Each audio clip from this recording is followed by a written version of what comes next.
Ruj, roșu sau nude? Nude. Placă sau ondulator? Placă. Ce înseamnă pentru tine să câștigi? Ar însemna ceva wow, dar nu cred că... Nu mă aștept să câștig. De ce ar trebui lumea să te voteze? Ar trebui, pentru că aș putea fi un model pentru ei.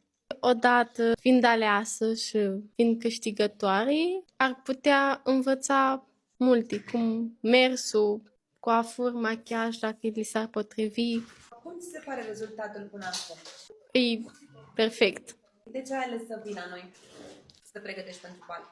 Pentru că e și convenabil și dacă e legat de școală, sigur, e ceva sigur și de încredere. De acum încolo ai mai venit la noi ca și model? Da, Recomand și alte persoane să vină da, ca și chiar le model recomand și să încerce și să vină, că e o experiență frumoasă.